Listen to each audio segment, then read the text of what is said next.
A lo largo de mi vida he visto una y otra vez los grandes debates históricos de a pie, sobre si X o Y personaje histórico fue bueno o malo, si X país es mejor que otro, si antes era mejor X cosa que ahora.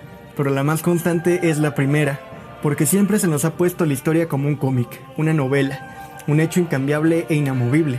Porfirio Díaz fue malo, Benito Juárez un héroe, Santa Anna un villano, Pancho Villa un libertador. Y uno de mis favoritos: los españoles son malos porque nos conquistaron. Obviamente también me encanta la antítesis, la que los españoles son buenos porque trajeron solamente prosperidad y amor a América. Y es que eso es lo que nos han enseñado siempre, a ver a las personas de hace miles de años, siglos o décadas como personajes de una película y los sucesos históricos como escenas de esta misma. Uno de mis objetivos al estudiar la historia es tratar de quitarme esa sesgada visión personajista y hasta casi divina o diabólica de los hombres y mujeres de la historia, cosa que he venido haciendo o tratando de hacer desde hace un tiempo para acá, y que gracias a una tarea escolar puedo ahondar más en ello, y así inaugurar esta sección llamada Personas y no Personajes, en la que, como su nombre lo dice, trataré de plantear, contextualizar y presentar a personas que de alguna manera u otra han influido en cómo vemos y vivimos el mundo como lo fueron. Personas, comenzando por un hombre que en su momento ostentó los siguientes títulos: Rey de España, Portugal, Nápoles, Sicilia, Cerdeña, Duque de Milán, Soberano de los Países Bajos y Duque de Borgoña, Rey de Inglaterra e Irlanda. Felipe II de España nace en Valladolid un 21 de mayo de 1527, casi 6 años después de que Hernán Cortés tomara la ciudad de Tenochtitlan y 35 después de que sus bisabuelos, los reyes católicos, pusieran en la mar a Cristóbal Colón, comenzando así la conquista del llamado Nuevo Mundo, de las Indias. Por otra parte, hijo de Carlos V del Sacro Imperio Romano Germánico y primero de España, e Isabel de Portugal, incluso en su momento esposo de María de Tudor, reina de Inglaterra. El joven príncipe tenía a medio mundo en la palma de su mano. Su padre abdicaría al trono en 1556, dejando al joven Felipe de tan solo 29 años de edad al mando de un imperio en el cual no se ponía el sol. El deber del ahora rey no era solo proteger a este, sino algo para él más importante: la fe católica. El pensamiento era que el trono era un decreto divino y por lo tanto debía ser defendido tanto este como el catolicismo, cosa a la que Felipe se abocó toda su vida. Sobre decirlo, en un mundo en el que por un lado se tenía a una joven pero fuerte reforma protestante y el anglicanismo, y en el otro a todo un continente con millones de personas que no conocían a este Dios, mismo que le había dado la potestad de gobernar enormes trechos de la Europa de la época y que debemos ver así, de la época. Felipe no solo debía cumplir con sus obligaciones como representante de Dios en la tierra, sino como un hombre, pues además contaba con la responsabilidad de defender los vastos territorios que le habían sido heredados por su padre, abuelos y antepasados, sin contar además con los ya mencionados recientes descubrimientos en América. En el nuevo continente, para cuando Felipe sube al trono, apenas están terminando de instalar los peninsulares. Eran momentos en los que una carta, en el mejor de los casos, cruzaba el Atlántico en medio año. Las leyes eran las mismas que en España, y no existía un control sobre los naturales, estando los excesos a la orden del día. Estas situaciones eran potenciadas por un solo motivo: la plata. Este material descubierto en el Potosí en Bolivia y Zacatecas en México, en ese entonces virreinatos del Perú y de la Nueva España, se convertiría en algo imprescindible para la corona de Castilla y su mantenimiento, pues la relativa paz, interrumpida cada cierto tiempo por las guerras que el imperio del rey Prudente iniciaba contra sus muchos enemigos, necesitaba del constante flujo de esta piedra preciosa, como moneda de cambio para la manutención de estos conflictos. Por otro lado, con la labor de defender y extender la fe católica, el fray Bartolomé de las Casas denuncia los excesos cometidos por los encomenderos reales en América.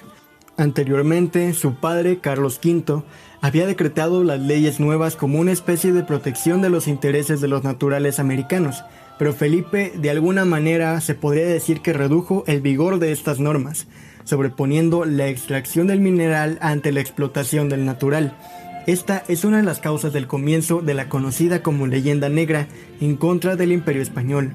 Aún así, la responsabilidad de millones de súbditos del otro lado del océano recorrería para siempre a Felipe y los siguientes monarcas hispánicos, nunca ignorando ni olvidando a sus virreinatos, pues el deber de pacificar y evangelizar por el bien de sus almas fue constante y siempre presente en las mentes de estos. Aún así, las buenas intenciones del monarca se tenían que enfrentar a una dura realidad, una vez más, de la época, la cual era la distancia. Felipe se preciaba de ser un rey que veía todo, leía todo y respondía todo, pero en un contexto en el que las ordenanzas, cartas y mandatos demoraban meses y hasta años en llegar a su destino, era imposible manejar al pie de la letra lo que sucedía tanto en Europa como en América. En compensación a las limitaciones de la época, el rey ordenaba realizar mapas, pinturas y relaciones de sus ciudades, pueblos y territorios en el Nuevo Mundo, todo para al menos imaginar un lugar que no conocía ni conocería jamás. Una vez más, el contexto mandaba. Siempre cuidadoso y desconfiado hasta cierto punto de sus elecciones para obispos, virreyes, visitadores, etc., Felipe logró poner en marcha un sistema burocrático y de control tanto en Castilla como en América, que a pesar de algunos fallos, sería su gran legado a sus sucesores. Por otro lado, su labor en Europa en defensa del catolicismo se vio reflejada en sus constantes cruzadas contra el protestantismo, el islamismo en Lepanto y en su punto más alto contra el anglicanismo, en 1588 con el desastre de la llamada Armada Invencible, un momento inmortalizado en la película de 2007, Elizabeth, la Edad de Oro, en la que se nos presenta a Felipe como un personaje fanático, obseso y enajenado que no tenía más objetivo que la total destrucción y aniquilación de la fe anglicana y la imposición de la católica, la leyenda negra continuando hasta nuestros días. Así también la defensora leyenda rosa es desacreditada también con el endurecimiento de la Inquisición, tanto en Europa como en América, que ni tan brutal como dicen, ni tan blanda como defienden, se encargó de perseguir a los restantes moros falsamente conversos y judíos en general, más que a cualquier otra cosa. Sin embargo, todo lo que sube tiene que bajar, no siendo una excepción el Imperio Español, que para la mitad del reinado de Felipe se encontraba en su máximo apogeo hasta ese momento. La unión de Portugal y las constantes adquisiciones ahora también en Asia, como las Filipinas, hacían ver a España como un imperio en el que no se ponía el sol. Fue así que las otras potencias de la época como Francia e Inglaterra, apoyados en corsarios como Francis Drake, no dejaron de hostigar a las naves que venían o iban cargadas en el Atlántico, tanto como con víveres, mercancía o la preciada plata americana. Fue así que para un siglo después, la hegemonía monopólica ibérica, refiriéndome a España y Portugal, había llegado a su fin. Inglaterra, Francia y hasta los recién emancipados Países Bajos ya tenían establecidas sus propias colonias en América. Finalmente, un 13 de septiembre de 1598, en el monasterio del Escorial, España, mandado a construir por él mismo, muere Felipe II de España, dejando un legado altibajo. En Europa, la constante crisis económica se compensó con una paz interna, a base de una constante condena de pensamiento y libertades propias de la época.